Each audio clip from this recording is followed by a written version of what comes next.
Welcome to KHM Today, your weekly go-to resource for industry news and straight up fun. I am your host, Carolyn Orff, and you guys, Thanksgiving is next week. This time next week, I will be arm deep in stuffing. So I'm very excited. Today is such an amazing day. It's like snow flurries outside, our first snowfall. So it's just a wonderful, wonderful day, and I'm so grateful for everyone that's here with us. Just a couple of things as we head into the next few weeks. First, next week, we have a Thanksgiving special that we will be pre-recording and releasing straight to YouTube and our podcast on Wednesday. So please join me along with Rick Zimmerman, KHM Travel Group CEO, and Tina Tiano from Globus Family of Brands as we share a special message with all of you. Then December 1st, I will be on my very first river cruise sailing the Danube. So Matt Walgram from the education team here at KHM will be filling in. So he's got some amazing things lined up, including a cocktail. We can't start the holiday season without that. And he's going to kick off our 4 weeks of giveaways that week. So you must be present to win. Tune in to see what we'll be giving away each week on the show.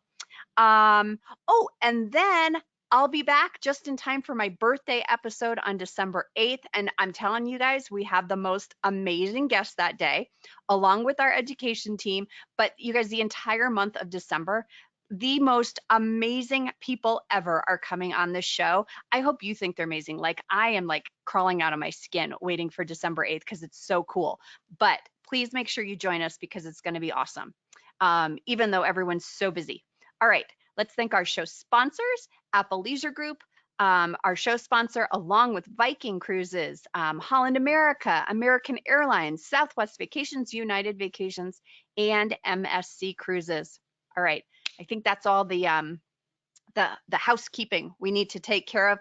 You guys, please help me welcome our first guest to the show, Donna Gilmore, our favorite game show contestant. If you were at KTA just a few weeks ago, months ago, I guess now. Donna, welcome. We're going to call you D, though.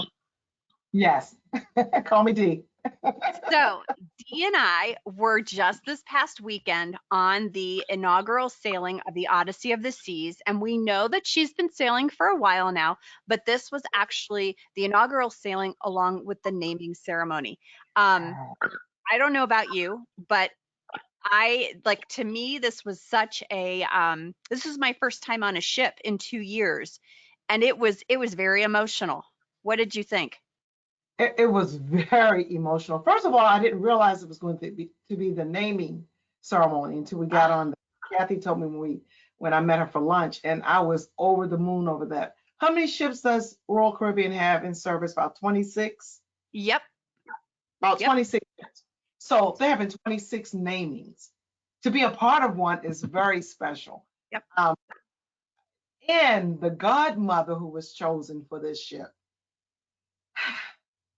Erin Bionic Brown, is her name, and she is from from the Bahamas, 41 years old, and she lost her leg to cancer, correct? Yep, bone cancer. Mm-hmm. Bone cancer, and she's a para-athletic, and her story is amazing in itself. But for it to go with the Odyssey naming ceremony, it was just so special. It really was. I was in tears, and Yes. I don't really cry. Yes. I cry baby at times, but I was in tears over that naming ceremony. It was long. It was a 2-hour ceremony. I stood there the entire time. I went live quite a bit. That some of my friends and clients hit me up on the side saying, okay, when are they going to get to the actual naming part? But when they did, they weren't disappointed. So I was like you. I was filled. It was really beautiful ceremony.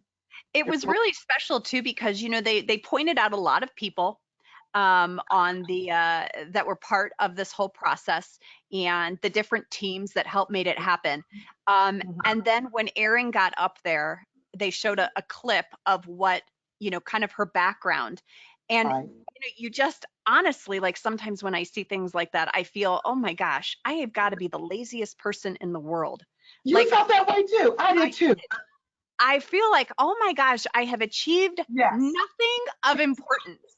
And you just in awe of what she has been able to overcome in a small country. Yes. And just speaking with Kathy Killen, who is our business development manager for KHM, just what she's been able to do for the island of the Bahamas as well has been islands of the Bahamas has been Right. amazing. You Let's talk a little bit about the ship. This is a quantum class ship that has so many features. What was some of your favorite aspects? Oh gosh. Okay, well, first of all, when you enter, I've been on a quantum class ship, but it's been a few years since anybody's been on the ship. But it's the aesthetic appeal of it is absolutely beautiful. I enjoyed the sports bar. I felt like I was at a real sports bar. Yeah. I mean, that was beautiful. The bumper cars, I didn't get a chance to get on the bumper cars. People did the first day, but I missed that opportunity. I love that. The staterooms are the appointments. They were stunning. Yep. Yes, yes, really, really nice. The Windjammer, ate there the first night. It was really good. I'm typically a dining room or specialty restaurant person, but that was beautiful. And just was enough glass in there for me to see and be able to sit by the window and see the ocean. So, and walking down the promenade, felt like you were in a mall, didn't it? Yes. Yep. Shops and stores and the music hall. I could go on and on. The music hall was nice. The Crown and Pub, I think they redid that. It's Oh, a I Crown loved it. They had a good guitar player in there. Oh yeah, they had a great guitar player in there and boleros. They jammed for 2 nights in a row. Yep. That salsa was going, and I'm standing watching, wishing I could do it. That was nice too. So all of it. Oh, Yep. that ship was absolutely beautiful. I loved one of the first things we did when we were exploring the ship was the sky pad. And I didn't know like if you could do it or not, or if I had to go get a reservation. And like the guys were just standing there. So I'm like, well, can I do this? And I kind of had on capris and a shirt and like Right. heeled sandals. And she's like, yeah, just take off your shoes.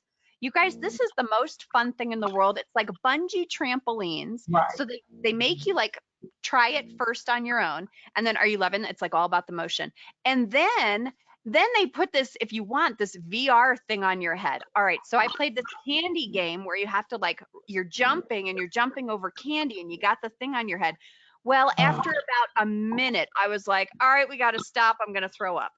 It was Okay. that like, It was too much. yep. Yeah. But so fun. They had the iFly, there was the rock wall, the You flow got the rider. sky, eye in the sky. You got North everything. Yep. The Oh, and North we should Star, yep. say, before we go on to the next part, which was really agent focused, the aesthetics of the ship, I feel like completely changed from any other quantum class ship. The Yes. colors on the pool deck, these big like metal or plastic leaves that were neon colored. Yeah. The pool deck was just really fun looking.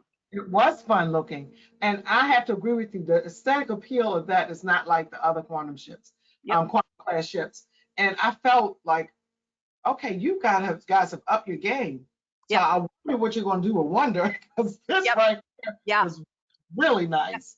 Yeah. So let's talk at the final piece before we got off in Coco Cay, which was so fun as well. I still have a little water slide burn on my bum because I did the big one. It's brave. There was a thing Saturday morning with Michael Bailey and Vicky Freed, Sunday morning. Common Ground, and we all gathered in the theater. And it was an opportunity for agents to ask questions. And I don't know about you, but I found Michael Bailey to be down to earth, a good listener, thoughtful in his comments. I could totally like see having a beer with him. Yes. and like him telling dad jokes. But I really felt like he also wasn't like a pushover. Yes. He was straightforward. Yep. In his responses. Even everything you just said, he was relatable. You could say, okay. And even if he gave you the answer you didn't want, right, you have to accept it. You know, like, you know what? Okay, I trust him. I mean, he was trustworthy in that in his responses, and he gave it to you. I say straight up, no chaser. Mm-hmm. Yep. Too. I have to agree. Really straightforward. Vicky is always Vicky. She's just the epitome of Royal Caribbean to me. Right. That's Vicky. Right. But he's sitting back, even in his stance. Okay. Yeah. I can't even remember what the question really was, but he said, "Oh, free cruises for all of them. We'll just give free cruise credit."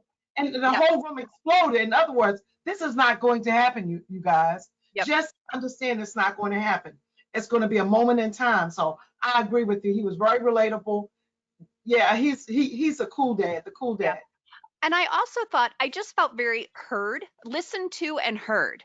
And just like you said, it might not have been the answer that you wanted, but at least you had the opportunity to say it. Yes.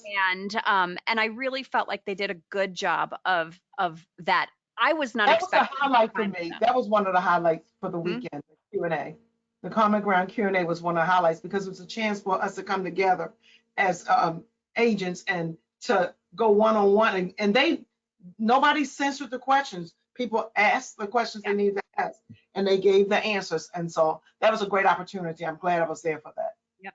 So before we finish, I think that my big takeaway is that cruising's back. It's going to be stronger than ever. The protocols were fantastic. The service was great. And again, we're not at a full ship, but I appreciated the fact that everyone seemed to want to do their job, and they were doing it with a smile. Job. Yes. Yep. I'm going back on the ship in January. Oh gosh. So smart. And yes, the next cruise desk was like packed with people the whole 2 days we were there. Yes. So if you get on a ship, go to the next cruise. Yes. So, and don't forget Perfect Day at Coco Cay, because it absolutely is perfect. It is. Thank you, Carolyn. I enjoyed it. I enjoyed spending time with you there. It was so fun as well. And I enjoyed speaking with some of the other agents that we had on. But boy, it completely rejuvenated my spirit for cruising. Before I let you go, would you please tell me something that you're thankful for this holiday season? This is the first Thanksgiving without my mom. Lost my mom in January.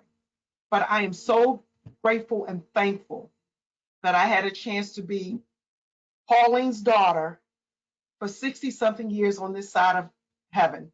So I'm thankful for my family, my friends, and I'm thankful for my mom for the legacy she left within me and my sisters and my brother.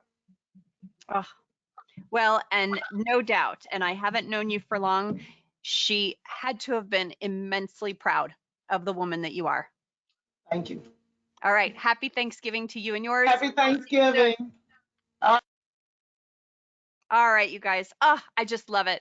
Our next guest is no stranger to the show. The last time we saw her was for KHM at Home when we celebrated National Gardening Day. This time she's back to share with us her favorite bread recipe, because you guys, today is Homemade Bread Day, which we're not going to celebrate on a grand scale because I don't make bread, but Sara does. Hi, Sara. Hi, thanks for having me on, Carrie. So I have to tell you, it's not often that I get emails that say, we're going to try and make challah, but if we don't have time, we'll make milk bread or naan. And I had to chuckle because I'm like, I feel like this still takes time. And if you are short on time, you run to the store. But you and your husband are bread makers. So what did you make for us today? We actually decided to go with the milk bread. We were going and doing some errands, and we needed to go over to his parents' house to do some stuff over there. So we're like, you know what? This recipe makes 2 loaves. So we have a loaf, they have a loaf. Perfect. So what is milk bread? Milk bread is an enriched bread that has like a gelatinous like starter. You'll see in the video, like it's very jelly-like. Okay. And that core that's made with milk and flour, it makes the bread stay really, really nice for a long time.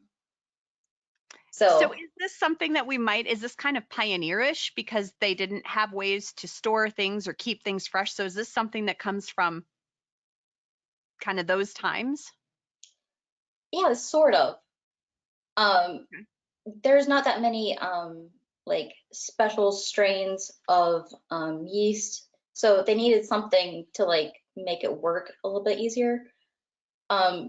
Ryan is the baker, and he like looked up the history and everything of the bread, and he goes through of like, you know, the regions where this bread was very, very popular. And to give you an example of like what the type of bread is like, think of like your normal Wonder Bread that you get from the store. Is that soft?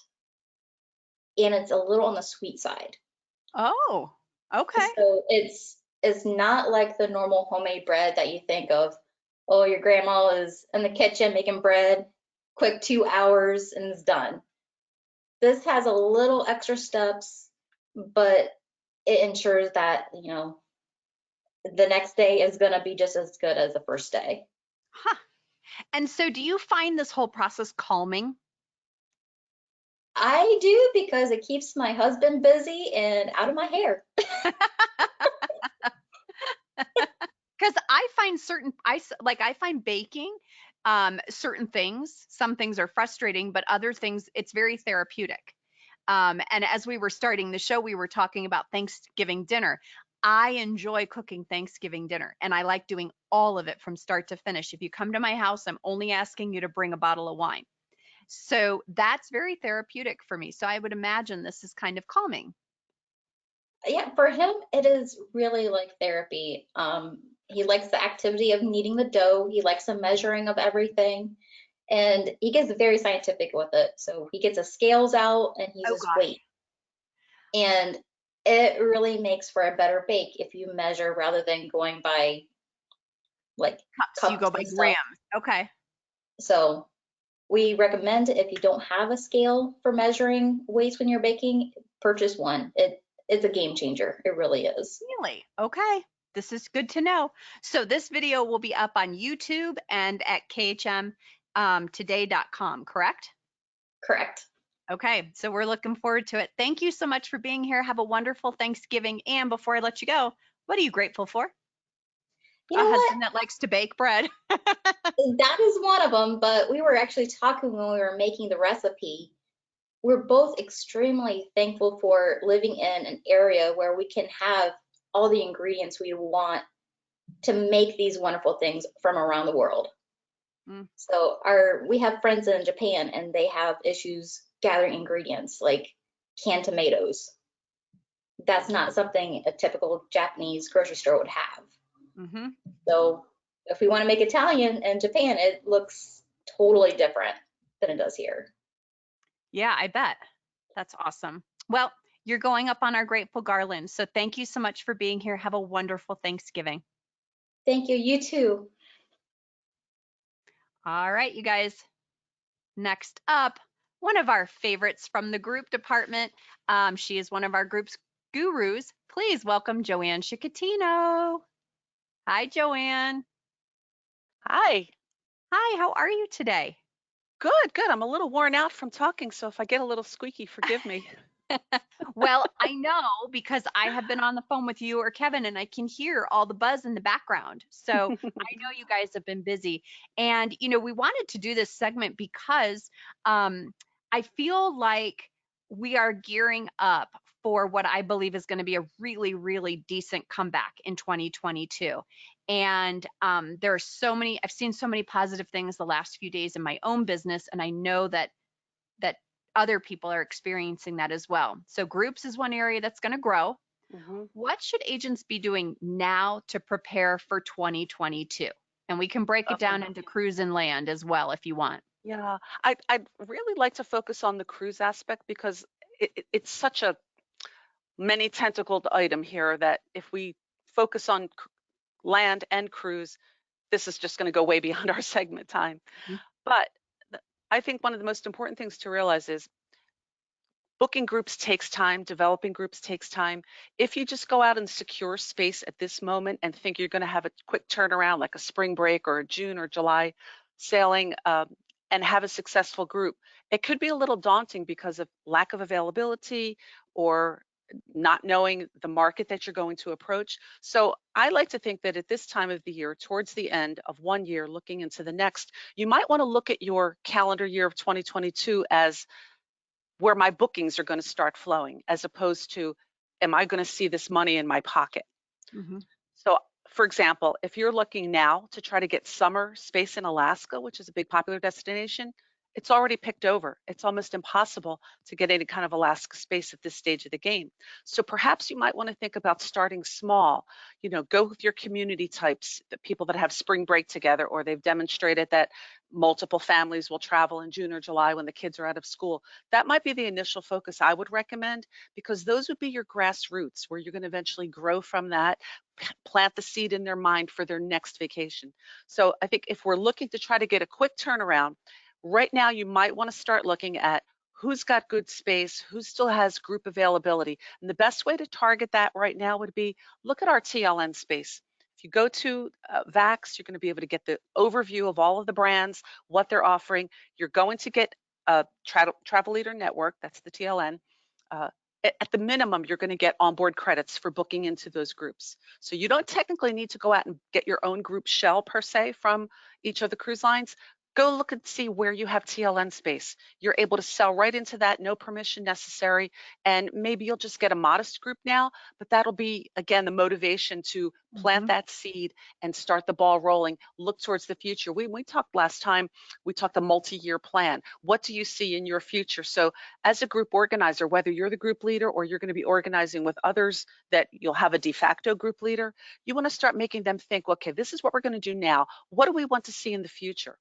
And again, I'm a big proponent of looking now at your client base, whether it's email or your social media platforms. Ask their opinion. Do surveys, do questionnaires, ask them to respond to you. Tell me what you're interested in. That's going to guide me to craft and compose the type of group business I'd like to put out there. Remember, people are only going to buy from you something they want and that they're interested in, and they'll fit not only their time constraint, but their budgets. So the more you can gather and again, at this time of the year, reap and sow and develop, this is the time of the year where we're looking forward to that. So Joanna, if they did have it in their mind to do Alaska 2022, and we know that's probably gone, we look at 2023, right? We push it out a year, and then we're really Absolutely. giving ourselves enough time.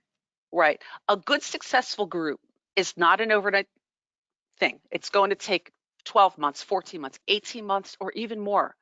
I've been known to put groups 2 years out in advance, especially if it's a beefier price. You want to make sure people have ample time to secure and budget properly that money. But right now, if you want to really start looking at grabbing group shells, definitely look for 2023. You might even find the pickings are a little slim for that as well. But now's the time you would start for that. When we think of Alaska, like we always know that's a big group destination. What other itineraries do you find have that same sort of draw or like push to, you better get this early if you're looking to sell group space? Right. Well, your cruise clientele, if they're predominantly Caribbean, we're ready to take them to the next step. So the natural progression for a Caribbean client would be Alaska, because again, you're looking 7-night predominantly versus saying, I want to do a Hawaii or a Panama Canal. Those cruises by nature are lengthier. So you're almost eliminating your family market. You're primarily looking at who's got the time and the money and the wherewithal, mainly your retirees or early retirees, someone that's got the wherewithal to take that length of time. So if you're looking progression from Caribbean, Alaska's the next choice. But I'm a huge, huge European cruise fan. I have been doing groups to Europe for the last 20 odd years. So a moderately priced Mediterranean itinerary, like a 10-nighter, 7 nights, I'm not flying to Europe for 7 nights. Right. So a minimum, I'm going to do 10 nights. And if I'm doing a 10-night group, I'm going to add a custom pre or post package, whether it be Barcelona, Rome, whatever. I'm working on other options where Northern Europe, the more exotics, even though exotic, you tend to think, Tahiti and something, uber tropical. Exotic could also refer to the off the beaten path. So like to me, something like the northern capitals and Russia, the Mhm. Baltics. That's a little bit exotic. That's the next step up when someone wants something a little bit more beefier to sink their teeth in. The key to getting those is to start early, because once those ships start filling, the rates start climbing. So if you're trying to sell business into a product that's starting to inch up in rate, you might then eliminate a certain sector of your clientele that certainly can't make that budget. But you can never be too, as soon as they launch their deployment, that's when you start grabbing your group space. And there's some Is great there any exciting, mindset? Yeah, I'm sorry, sorry, go go ahead. ahead. I was going to go back to your idea of that survey, which I think is so important, and I've seen a lot of our agents do it on Facebook. Is Mm-hmm. there any thought to, if I book it, they will come? If it's interest to me, they will come. You're like, no, No. no I way. was jotting notes down from our other delightful speakers. And one of the things I put, it's not always the answer you want to have. So when you're speaking the Royal Caribbean Q&A, when you call the group department here, we're not about trying to pop your bubbles or, take all the wind out of your sails, but we're going to be honest with you. We're not just going to tell you, oh, that's a great idea. We want you to think about it. And by that, I mean, if you think it's a terrific idea, or even if it's a great price, if that doesn't translate to your customer, it's not a great idea. And the last thing we want is for an agent to put all their resources, their energy, their time into this project and throw it out there and nothing happens. We don't want you thinking you're a failure. You're not a failure as an agent or a group organizer. You just failed in the choice that you made.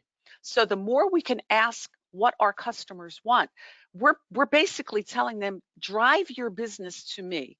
I would like to handle a group. I would like to organize a group, but I want it to be something you'd like. Rank these in the order of importance. Rank this as how it fits into your schedule. Maybe not next year, but the year after. Or no, I'm never leaving the country. You can wipe those out of your file. So, well, not permanently, but you know what I mean? Some Mhm. people are just not suited to go out of the country, and they have no interest in getting on a plane and going to Europe. So they're going to be still your drive up market, your domestic trips. So scratch that. I don't want them out of your list, but out of your focus group for this type of a trip. Mhm. So just briefly, I want to touch on land, because I feel like Mhm. there's a little bit more flexibility there, because we wouldn't take out contracted space. We'd do something like a flex group. And so this is great for sort of those last minute girls getaways, guys Mhm. getaways, last minute spring break groups, if Mhm. you can find the space available. Right. The flexibility code is great because you can then, let's just hypothetically say you want to work with a brand you're happy. We'll just say one of the ALG brands. You like their products, you like their websites, you like how the booking engine. Good. Stick with something you're comfortable with. So if you want to get a group code, and all that is going to be the link that binds all of your bookings behind you. You're booking them as individual reservations. You're not going to call anyone's group department. So you're going to pick a resort, a destination, a resort, and a spread of dates. As long as any of your bookings overlap your date spread, you can link them together with your group code. So now you have that flexibility for the person that wants to do the long weekend. Maybe they do want to stretch it out 5 to 7 nights, but you have the ability to go out and say, contact me. I'm going to be your resource for the best deals. I'm not about ever putting a targeted price out there, because Mhm. the minute you put it on your Facebook, for example, you've put a rate out there, you've just encouraged people to go crazy on the internet trying to prove that wrong or do you better. So we don't want that. You just want to be looked at. I'm your resource. I'm going to be your best opportunity to get whatever the best deal out there is for you. And if you do achieve through your accumulation of your bookings any sort of a perk or a bonus, whoo-hoo, look what you could present to your guest. Mhm. I love it. So yeah, definitely. And we know the Mexico destinations, even some of the short Caribbean flights, are going to be perfect for long weekend girls and guys getaways, etc. Great. So if there was one thing you could share with agents today to help them get in the group mindset for 2022, and we don't even have to put a date on it, what would you Yeah, say? get into the right mindset. First and foremost, be comfortable as a salesperson. Um, there's we are blessed with the huge number of people that are joining the industry left and right. They're doing it because they love to travel, they love to organize, they like to be the people person and the go-to person in their friends and family, places. But you need to invest in you, make yourself that valuable resource. As I like to tell agents, you want them to come to you. You don't want to put your hand on their back and push them away to the internet. You're telling them they don't need you. So the best advice I would say to anyone new or experienced: know your product, be a good salesperson. This is just basic fundamentals. You can't contemplate doing group business if you haven't sold a weekend to Las Vegas trip. And it's just because it's a group, you're not just saying, well, I'm going to do the research for one person. It's just as easy to do it for 50. Well, it's not if you don't already have those 50 people lined up. Right. So take stock. Don't overachieve right now. Don't try to overachieve. It's going to be a process. And the more you can make yourself that valuable asset to your customer, to your business, it will come back, and you're going to reap those rewards. Do you know what I love about what you just said is that I feel like I have watched, particularly on KHM's agent only Facebook page, agents are starting to stand up to their clients and define who they are, what they do, and why they do it. And they have decided to stop being taken advantage of and to prove their value or show their value. I have been floored by some of the things that agents are posting that clients say to them. And, for one reason or another, and these agents are saying, the buck stops here, people, come on. And I'm so proud of them because I feel like for many years, we just kind of bended and molded and everything to our clients instead of creating the mold that we want to be. Yeah, and the business that works for us. So I'm so proud of the agents that I am seeing. This is a huge growth thing. It's so hard to do, but it's so important. it is. It is. So By the way, yeah, go ahead. if anyone does want a good bread recipe, Kevin, my long-term partner in crime, Yeah. he's got a bang-up recipe for Irish soda bread. Oh, okay. Well, Uh-huh. he's always our St. Patrick's Day man, so that will be on the docket for 2022. Yeah, you could eat a whole loaf. You just got a crock of butter and a loaf of warm soda bread. Joanne, before we let you go, what are you grateful for this holiday season? Well, a lot of things, but I'm going to be real hokey and say, because you know what a great place KHM is to not only be affiliated, but actually work in the building and be here. But I got to say, our KTA, the KHM Together Again event that we had in October, everything that went into producing that, it just showcased the talent and the love and the care that the folks here actually have for the agents. And being able to spend that time, those handful of days with the agents face to face, being able to hug them again and being able to raise a glass with them, it was very humbling, but such a gift, so rewarding. Yep. And I'd love to see that at a destination or on a cruise ship. I'd love to have those kind of people-to-people events, with the KHM family. It was really, really so worthwhile, and I haven't heard anyone say one thing negative about it. Yep. So that is really gratifying. Yeah. Couldn't agree more. Thank you so much for being here. Please Thank enjoy. you. And we'll see you soon. Thanks so much. Anytime. Wonderful. All right, you guys, she is back. Where is she? She's on my sheet. There she is. Where in the world has Wanda been? She's been all over the place. Please welcome back Wanda Thomas from the education team. Hi, Wanda. Hey there. How you doing? She still exists. I'm still alive. I'm still around. I'm still kicking. So you have been traveling for 4 weeks now. We're going to save Ghana for another time because that is its own segment, and I'm still trying to digest all of the pictures that you put out there. They were just gorgeous. But the last 2 weeks you have spent some time in Kenya. Yes. This is a bucket list for so many. What brought you there and why Kenya? Well, Kenya is a part of a bigger objective, I'll say, to be more of a specialist on Africa in general. A lot of people it doesn't resonate that Africa is a continent with 54 different countries, and which leads a lot of discovery to come forth. And so it really is a part of that larger objective to be more of a specialist for Africa. It does have somewhat of a connection to ancestry travel. I have been a part of ancestry.com since I think 2008, I think, or before that actually, while I was doing some searching for my father that I just met a couple of years ago, actually only 2 years ago, at 50 something years old, I found him. But that's a story for another day. That's a whole nother segment. A whole nother segment, yes, whole nother segment. But based on that, I've done my DNA. Several people in my family have done their DNA, and we've been able to, really kind of look at that ancestry track of learning more about an ancestry. I love the fact that it is so varied. I am 17% Scottish. I am 8% from Ireland. I am very much a larger percentage from Nigeria, Benin, and Togo, which is closer to Ghana, which kind of pulls that piece in. But then from a Kenyan standpoint, Kenya has about 43 different tribes, and one of those tribes is a Bantu tribe. And I am 2% of the Eastern Bantu tribe.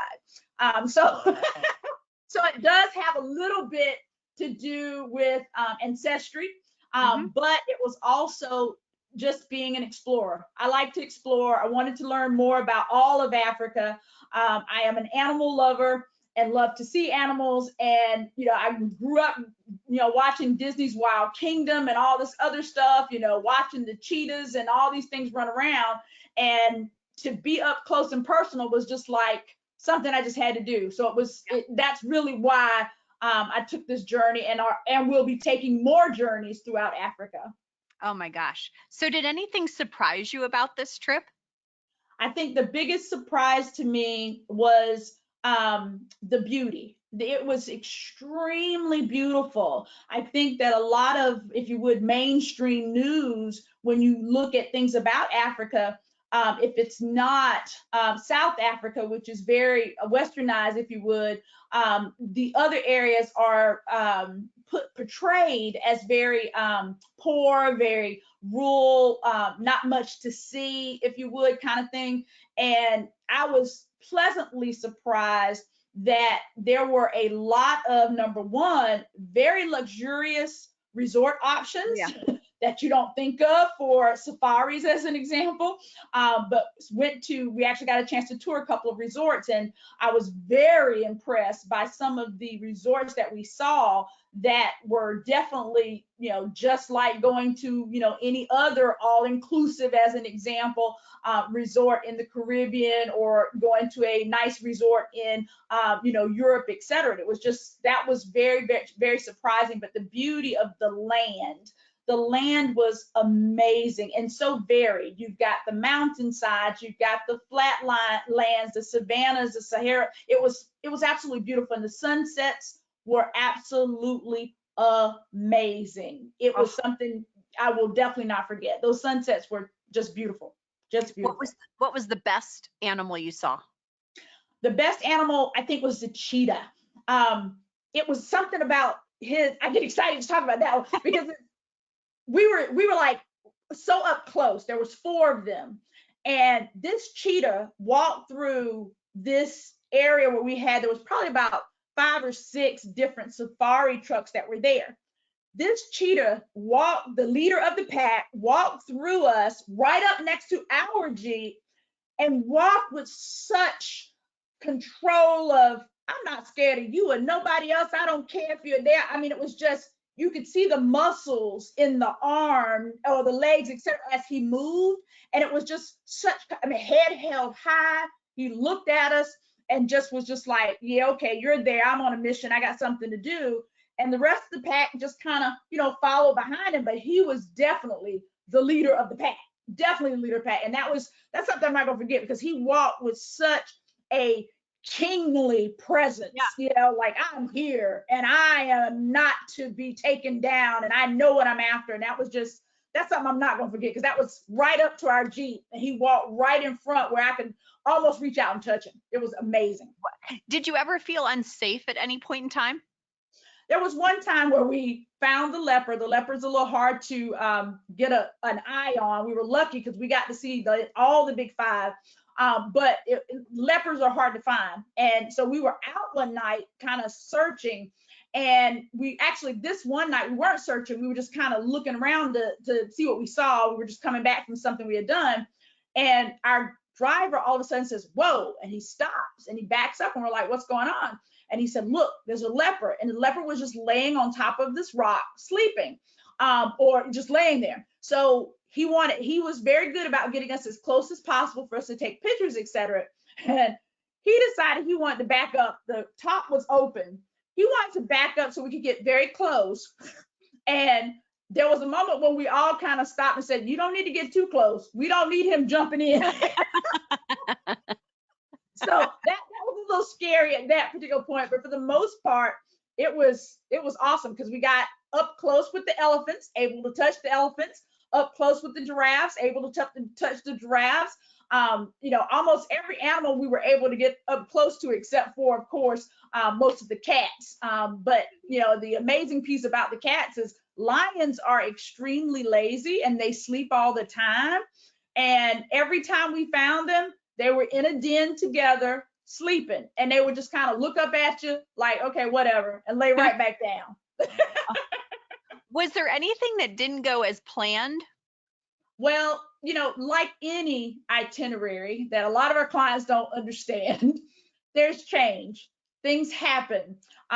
You plan for certain things and they don't happen the way you plan them to happen.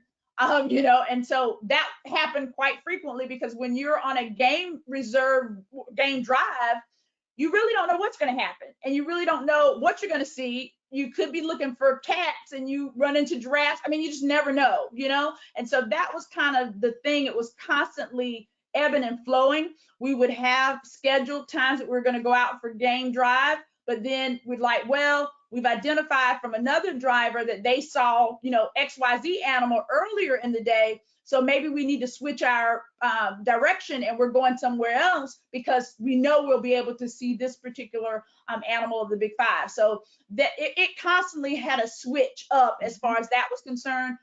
So that was definitely the piece that didn't go as planned. But as far as, I guess the larger scheme of things, everything went very, very smoothly, surprisingly. It really did, except for the riding. I felt like a bobblehead. That's the only thing that wasn't smooth, because that was one thing that I think we all were not expecting per se. I mean, you think about riding across terrain, but you truly feel like a bobblehead because the entire time, you're kind of doing this the entire time because they're, going up and down on terrain, etc. So that was very interesting. When things didn't quite go and you were constantly making that shift, did you or your guests that were in your group, did that bother anyone, or was everyone like, okay, they're just trying to give us the best experience, so we're going to shift? Well, as always, you think, like, for instance, I remember there was one day where the original discussion was, we're going to go out that morning, do some searching. I think it was for cats. That afternoon was going to be on your own. You could go to the pool, relax, whatever the case may be. Well, that day, kind of at the last minute, things shifted. Somebody said, so what we're still on schedule. We're not doing anything this afternoon. And they were like, wait, why don't we do an evening game drive so we can make a point to really try and find, I think it was the leopard at that time. And we all were kind of like already set for, I'm going to sit by the pool and do nothing. And so we were kind of like, okay, whatever. Yeah. Oh, I love it. Thank you so much for being here. We're so glad you're back in country, although your adventures on Facebook, the pictures. But you're going to come back and talk to us likely either in December or in the new year about your trip to Ghana, because that one was also just exceptional, it looked like. It was an exceptional trip, and very emotional, very educational, very enlightening. There's a lot that I could really talk about from that particular piece. So yeah, I look forward to doing that. Wonderful. Before I let you go, what are you thankful for this season? Oh my gosh, I'm listening to everybody else talk about what they're thankful for. And of course, I think it goes without saying, family, friends, so forth and so on. But I think that the other thing that I am most thankful for is my perception and objectivity about life and really enjoying life. Living it to the fullest is kind of my motto. And I am very thankful for that mentality, to live it to the fullest, to laugh every day, and to try to just be, not to be what anybody wants me to be, but what I want to be, and to just live. Simple as that. Live it the best way I can, so that when I leave here, hopefully somebody's going to say, well, one thing we can say, she truly lived life and enjoyed every minute of it, because that's truly what I'm doing. Yep, living her best life. Exactly. Before I let you go, I have to tell you, Dee is still, she might still be on. We were walking at Perfect Day at Coco Cay, and the ship, the Odyssey, was docked with the Freedom that day. And so the way you knew that you were a Freedom guest is you had a wristband on. And we walked by the pool that has a pool bar, and these guys were like line dancing. Oh, this whole group of people line dancing in the pool. And I look at Dee, I'm like, now they are living their best life. Like, I mean, the smiles and just the love of being there. And I was like, now that's what you should be doing. That's what we should be doing every single day. Yep, that's true. Well, thank you so much. We're going to bring our next guest on. You guys, please help me welcome our newest city councilman in Ohio. And I want to say it's for Medina, our rock star, Tim Smith, the sales animal. Tim, welcome. I'm trying to come on. We're so humbled to be in your presence. Is it coming on or not? No, I can hear you. I just can't see you. Yeah, it keeps flashing. And it's been flashing all the time you guys were talking. And I don't know if there's something that's pressing on my computer, or whatever. Okay. But if you can hear me, that's all you need.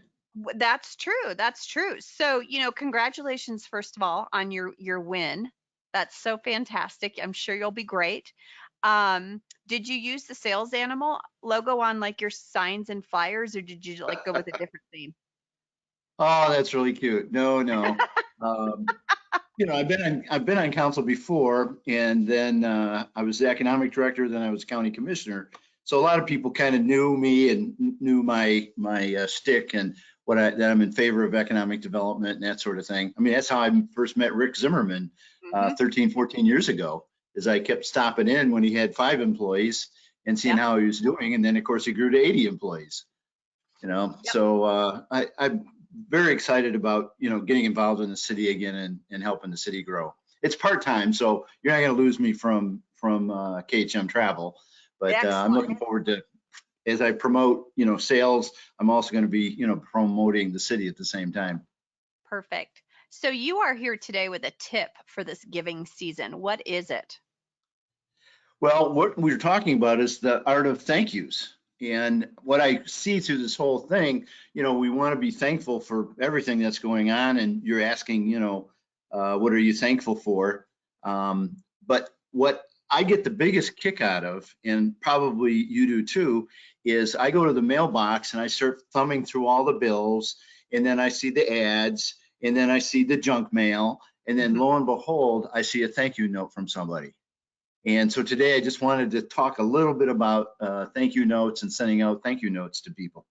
Perfect. And when to do it and when not to do it and how to do it and that sort of thing. So real quick. When do you do it? I'm excited to get to the when don't you do it, but let's start with when do you do it? Well, what happens is my when is there's a couple of things. All right. I like to do it when they least expect it. Maybe they did something really nice for you, and they thought it was something small, but you remembered it, so you send them a little thank you note and say thank you for the time we spent together, or thanks for buying me lunch the other day, or that sort of thing. And they didn't expect any kind of a thank you note for it because it's just the way they are. But you write them a little note and they get that in the mail, and to me it's just like a little burst of sunshine in their life. And thank you for the little things. A lot of times, there's big events that go on. Of course, you write someone's done something really big for you, and you want to thank them, of course, for that. But sometimes when you get a note and you get a little thank you, just for that little thing that they did, I think that's pretty important too. Great. So when don't I send a thank you? I don't really have a big answer for that, because what I do is I like to write the note, but you know, I also with my campaign, I you know, was sending out thank you notes for people letting me put signs in their yard and donate money to my campaign and that sort of thing. But what I think about is a lot of times the people that have maybe went out of their way and maybe crossed you a little bit, you think, well, I'm not going to send a thank you note for them, but maybe that's a time to send a thank you note. Mm-hmm. And then sometimes I send a thank you note for a thank you note. You know, they thank me for something that I thought maybe was insignificant, so I thank them, you know, for making my day. And so that works out really good too. So that's writing thank you notes, and you can write a note.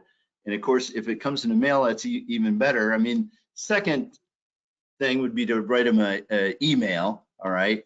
But you know, that's so easy to do, or a text. You know, a lot of people do that sort of thing nowadays because that's just so much easier, especially the younger group.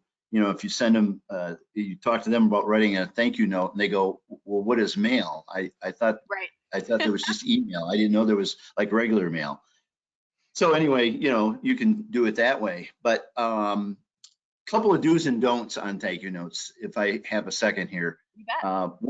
One of the things I like to tell people is, if you're writing the card out, you know, try to personalize it as much as possible. That, you know, if you're writing something from the heart, people go, why? I don't know what to say. No, just let your heart talk. Just, you know, what comes to your mind, and then write down on a piece of paper. And of course, I usually write the note out on a piece of paper before I write it on the actual thank you note. You know, just to make sure that I have everything spaced out right and all that kind of stuff. And then, you know, if you can have a nice personalized card, that's even, what I say, gooder. I have a friend of mine that was vice president of Motorola in Chicago, and he's like, you know, life just gets gooder and gooder. Yep. And I just always thought, so it's funny because here's such a proper person, and he always used to goof that up on purpose. So then personalizing it, having it come from the heart, and then keep it short and sweet. You don't have to write this big, long, you know, flowery type of thing. Just a nice little burst of sunshine on a piece of paper, I think, is really, really good. And then, really important, double check your spelling. Right. I've gotten a lot of things where, you know, one little simple thing is spelled wrong.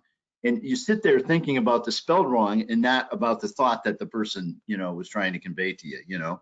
And especially if their name is a little bit complicated, or like my wife's name is Gail, and I've seen her on thank you notes always spelled wrong.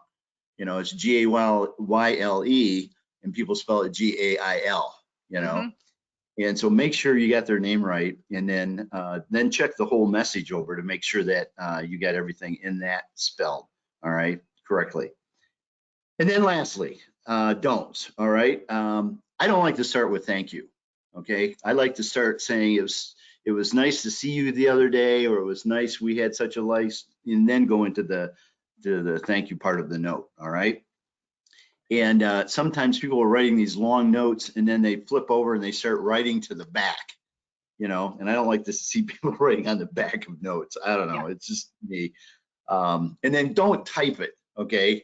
I've gotten typed thank you notes, and I think, oh, this is cute, but I would rather have had a handwritten, and my handwriting is absolutely atrocious. It's just horrible, all right? So what I do is I slow down when I'm trying to write it, you know, and sometimes I even print some of the letters because I want to make sure they get it good. And so don't type it. And then the last thing is pretty important: don't procrastinate. You know, if you did something this week, somebody did something for you, you know, send them a thank you note this week. You know, don't wait, because what happens? Then you forget about it. Exactly. All right. And so if you have that attitude of gratitude, you know, you want to get that thing out right away. I love it. So then I have a thought for today. Yeah. You ready for this? Okay. I am. This is by Steve Martin. I thought about, this gratitude and, we've all been through crazy things. And you were going to ask me what I'm thankful for, right? Yes. Well, I'm thankful for all these wonderful, wonderful agents that we have there all across the United States that have hung in there through all of this. I've been through hard times myself in the last 40 years. And I can just appreciate these people that have been, down and up and over and out, and, they're still hanging in there. And so I found this quote the other day. I thought I would end with it. It was by Steve Martin. I thought yesterday was the first day of the rest of my life, but it turns out today is. Hmm. So what happens is today is really the first day of the rest of your life. And we have this great opportunity with this travel business. And it's just going to go up from here. It is. I couldn't be in more agreement. And I think that agents we're a special breed. In the last 2 years, if you are still in this business or you got started in it in the middle of this pandemic, you love what you do and you have an absolute passion for it. So, Tim, thank you so much for being here. Please have a wonderful Thanksgiving. All right. I'm looking forward to it. All right. Take care.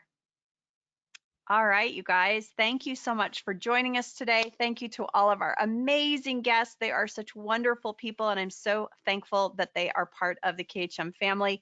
Thank you to our show sponsors, Apple Leisure Group, our segment sponsors, Viking Cruises, Holland America, American Airlines Vacations, Southwest Vacations, United Vacations, and MSC Cruises. May I wish each and every one of you a blessed Thanksgiving. It's going to be a busy time with all the amazing promotions that are out there for tour operators, but please don't forget to take a little bit of time for yourself and your family. And we'll see you back here on December 1st with Matt, and I will see you guys all on the 8th. Take care. Mwah.